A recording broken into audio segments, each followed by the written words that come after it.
یہ جو اکثر لوگ سمجھتے ہیں کہ یہ رمضان المبارک کا عید ہے، بقرعید کا عید ہے، جس میں ہم کیا کرتے ہیں، ہم گاؤں والے سب اکٹھا ہو کے عیدگاہ میں جا کے نماز پڑھتے ہیں۔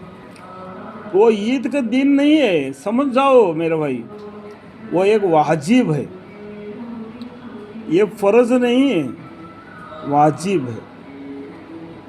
کیونکہ 30 دن روزہ رکھا، بھوکا پیاسا رہ گیا، اگر صبح روزہ کا ختم ہو گیا، عید کا دن آ گیا، خوشی کے مارے اللہ سے فریاد کرنے کے لیے، وہ دن بھی لیلۃ القدر ہے، معلوم ہے کہ عید کا دن سمجھتے ہیں نا، وہ دن بھی لیلۃ القدر ہے، وہ رات کو بھی جاگنے کا حکم ہے۔ اور بقرعید کا عید ہے نا، جو جلدی سے نماز پڑھ لو، قربانی کر لو، آپس میں دوستوں کو تقسیم کر لو اور گوشت کھا کے، یہ دینی خداوندی یہ ہے کہ کیا قربانی کرنا۔ حضرت ابراہیم علیہ السلام نے بھی قربانی کی ہے، ہمارے محمد مصطفیٰ صلی اللہ علیہ وسلم نے بھی قربانی کیا۔ اس سلسلہ کو ہمیں زندہ کرنے کے لیے اس کو قائم کرنا۔ لیکن ہماری عید کون سا ہے معلوم ہے؟ جمعہ ہے۔ جمعہ عید المومنین ہے، یہ فرض ہے، عید کی نماز واجب ہے۔ عید کی نماز چھوٹنے سے بھی اتنا کوئی گناہ نہیں ہوگا جتنا فرض نماز چھوٹنے سے گناہ ہوتا ہے۔ سمجھ میں؟ میں نہیں یہ کہہ رہا ہوں کہ تم عیدگاہ میں مت جاؤ، نماز پڑھو نہ کو، ایسا نہیں کہہ رہا ہوں، مطلب نہیں سمجھو آپ سمجھو کہ عید کی نماز واجب ہے، جمعے کی نماز فرض ہے۔ کیونکہ اس قرآن میں ایک جگہ پر اللہ تعالیٰ نے فرما دیے، آج کے دن میں تمہارے اس دین کو قبول کیا، میں پسند پڑا، اللہ تعالیٰ نے خوش ہو گئے، آج کے دن تمہارے اس دین کو اسلام بننے پر میں نے راضی ہو گیا، تمہارا دین کو اسلام کا لفظ سے قیامت تک کے لیے نوازا، اس میں کوئی نئی چیز ڈالی نہیں جائے گی، اس دین اسلام کے اندر میں جو چیزیں ابھی تک ہے اس کو نکالی نہیں جائے گی۔ آج کمپیوٹر کا زمانہ ہے کہ اپنا دل دماغ سے بزرگان دین جن کو علم نہیں ہے، ان لوگوں نے ایسا کیا کر کے سمجھ کر اس کے اندر کی چیزیں نہیں نکالنا۔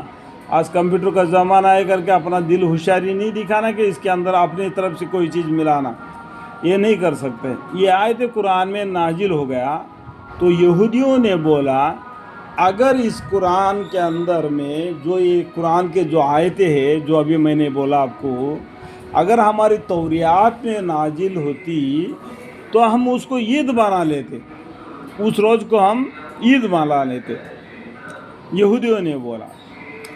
تو صحابہ نے پوچھا کہ آیت کون سے روز نازل ہوگی؟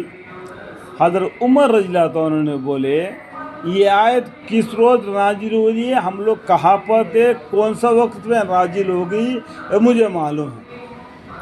تو انہوں نے بولا یہ آیت جمعے کے دن نازل ہوگی، عصر کے نماز کے وقت ہم لڑائی میں تھے، ہم نے جہاد میں تھے، تو ہمارے لیے کیا ہو گیا، وہ یہودیوں نے کیا کہا، اگر ہمارے تورات میں نازل ہوتی ہے آیت تو ہم اس کو عید بنا لیتے، وہ آیت ہم کو کب نازل ہوگی، جمعے کے دن نازل ہوگی، اس لیے ہمارے جمعہ کیا ہو گیا، عید ہو گیا۔ ہفتے میں ایک عید ہے مسلمانوں کا۔ دیکھو میرے بھائی، اگر ایک مہینے میں 4 جمعے آتے یا 5 جمعے آتے تو ہمارے لیے 5 جمعے عید ہے، عید المومنین ہے، یہ فرض نماز ہے، یہ دن بھر میں درود شریف پڑھنا ہے۔ لیکن میکسیمم جو مسجدوں میں لکھا دیتے ہیں، لکھ کے رکھتے ہیں، عصر کے نماز کے بعد میں یہ درود 80 مرتبہ پڑھو کر کے لکھتے ہیں، لیکن اس حدیث کو آدھا ہی بتا دیتے ہیں، وہ آدھا چھوڑ دیتے ہیں۔ وہ دن بھر میں درود شریف پڑھنا ہے، یہ دوسرا درود شریف پڑھنا ہے عصر کے نماز کے بعد میں. یہ دو درود شریف کے بارے میں اس حدیث میں لکھا ہوا ہے فضائل اعمال میں. ٹھیک ہے، یہ نہیں سمجھنا کہ عصر کے نماز کے بعد ہی درود شریف پڑھنا بول کے نہیں.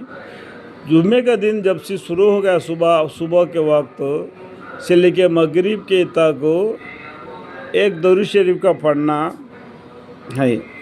تو آپ کو جمعے کے بارے میں معلوم ہو گیا ہوگا. ٹھیک ہے، اس لیے کہ وہ اپنے رب کے حضور میں زندہ ہے جیسا کہ شہید ہے. حضرت انس رضی اللہ تعالیٰ عنہ روایت فرماتے کہ رسول اللہ صلی اللہ علیہ وسلم نے ارشاد فرمایا کہ انبیاء علیہ السلام زندے ہیں، اپنی قبروں میں نماز پڑھتے ہیں. یہ نماز تکلیفوں شخصوں کی وجہ سے نہیں ہے بلکہ لذت حاصل کرنے کے لیے ہے. حضرت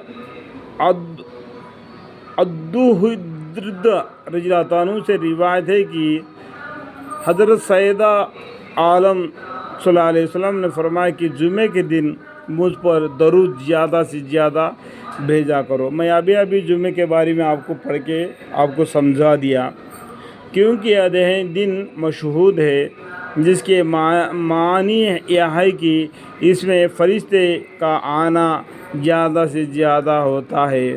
پھر ارشاد فرمائے کہ بے شک تم میں سے جو بھی آدمی مجھ پر درود بھیجتا ہے اس کا درود میرے سامنے پیش ہوتا رہتا ہے جب تک کہ وہ اس میں لگا ہوا ہو.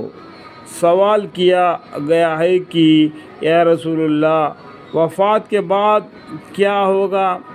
ارشاد ہوا کہ وفات کے بعد مجھ پر درود پیش کیا جاتا رہے گا کیونکہ اس عالم دنیا میں جا کر بھی اللہ کے رسول صلی اللہ علیہ وسلم زندہ رہتے ہیں، اور یہ زندگی روحانی نہیں ہوتی بلکہ جسمانی ہوتی ہے.